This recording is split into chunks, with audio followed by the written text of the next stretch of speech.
Fred and Quinn, his new partner, host a dinner for their children, marking a new beginning for their blended family. Fred watches Quinn interact with his son, a soft smile playing on her lips as she listens to Jake recount his culinary misadventures. He feels a warmth spread through him, a sense of contentment he hadn't experienced in years. But as he looks around the table, a question lingers in the air. What would happen next? Would this newfound happiness be fragile, easily shattered by the ghosts of the past? Would Beatrice find her footing in this uncertain new chapter? And what about Fred and Quinn? Could they truly build a lasting family, despite the complexities of their pasts and the looming shadow of Beatrice's imminent divorce? If you two are getting married, then why does Mom need her own room? Asked Denny. Smart little booger, my Denny, thought Quinn. Because, said Quinn right away, hoping to make a quick save so that the children wouldn't find out that her and Fred's engagement was fake. We shouldn't share a room until after the wedding. It's tradition. That's right, nodded Fred, relieved that his fake fiancé was so quick-witted. Now go and think about what kind of furniture you want. All three of you. Mom and I have things to discuss. Run along now. Nora and the children disappeared upstairs, joking about what ridiculous things they wanted to put in their rooms. Fred thought he even heard something about an inflatable T-Rex. They're so happy, noted Quinn, watching them go. They are. Listen, said Fred, leaning back and crossing his legs. We need to talk about schools. There are some safer options, but you might not agree with them. What do you mean? Well, he said, not sure how to express his next idea. St. Martin's is an excellent school, but it's not here in the city, it's upstate. Oh, Fred, said Quinn. We both need to be in the city for work, and that commute would be hellish. That's not exactly how that one would go.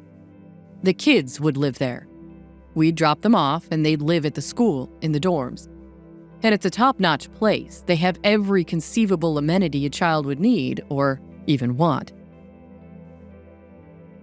On the stairs, Sammy clapped her hand over her mouth. Realizing that she'd left her doll on the dining chair, she was on her way downstairs to get it and return it to Nora. But now, her parents were talking about whether to send the children away. Sammy stayed put, wanting to hear everything. I have never been apart from my children for longer than a day, said Quinn. Not in their lives. Fred, I'm not sending my children to live somewhere else. I'm just not. It really is the safest school. Why do you think I have an entire security staff? I get threats from me and my family about once a month. Part of the territory when you're a public-facing CEO. And that was when there was only one child. Now there are 3. Then hire a bigger security staff, Quinn replied in an acid tone. St. Martin's is the cream of the crop. There are members of royal families from all over the world there. Good for them. I don't care. Sammy ran into the dining room, tears streaming down her little face. Please don't send us away. We'll be good. We'll do extra chores. We'll make our beds every day. Just please. The little girl broke completely into tears and was immediately gathered up in her mother's arms.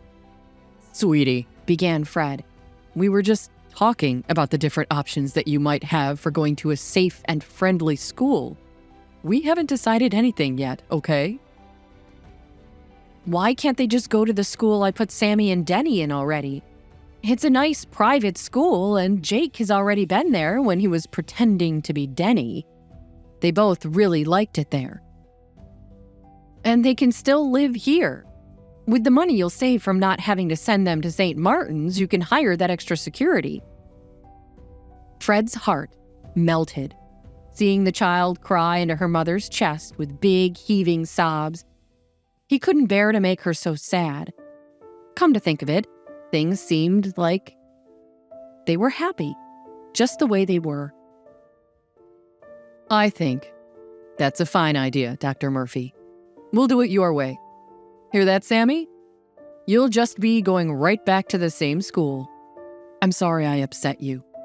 I just like to think about all the choices before I decide, you know? Fred picked up the doll from the little girl's chair and handed it to her. Sammy reached out to grab it and gave Fred a $1 million smile. Thank you, Fred, said Quinn, with a new air of sincerity. She then turned to her daughter. We better get you ready for bed. Apparently, all three of you have a big day tomorrow. You and Jake will be going back to school, and Denny will be starting for the first time. Except Jake and I will have to stop in the office and explain the situation, Fred laughed. Surprise! Our family tripled in 2 days. Quinn laughed. Aren't you going to kiss him goodnight, Mommy? Asked Sammy. Oh, sure. I sure will, said Quinn, leaning over and laying an awkward peck on Fred's cheek. Good night, honey. Good night, repeated Fred. See you both in the morning. The next morning, after everyone had eaten a hearty omelet for breakfast, cooked by Chef Julian in his new hat, the family left for school together. When they exited the limousine, Fred and Jake went to the office, while Sammy took Denny's hand and led him to their classroom. Hello again, Sammy. Hi, Denny. Good morning, said Mrs. O'Hara, their teacher, with a big smile as she continued to write on the board in front of the class. She's really pretty, whispered Denny to his sister as he sat down at the desk next to Sammy's. A stocky boy with a crew cut approached with a sneer. Ah, will you look at that, said the kid. This guy has to hold hands with his sister to even find his seat. He's stupid. His name's not Denny, it's Dummy. Some of the children laughed while one boy tugged on his sleeve and said, Justin, quit it. Sammy's face turned a bright red as she turned to the big kid, whose name seemed to be Justin. You better leave my brother alone right now, or you'll be sorry. The first day of school for Danny is off to a rocky start. While his parents navigate the complexities of his new life, Danny faces his first schoolyard bully. Sammy, ever the protective older sister, vows to defend her brother. But what consequences will her fierce loyalty have? Will Danny be able to stand up for himself? And how will Fred and Quinn react when they hear about the incident? Hey, I'm Jenny. If you're wondering what happens next, download the Pocket FM app now and listen to the exciting episodes of A Mother's Battle.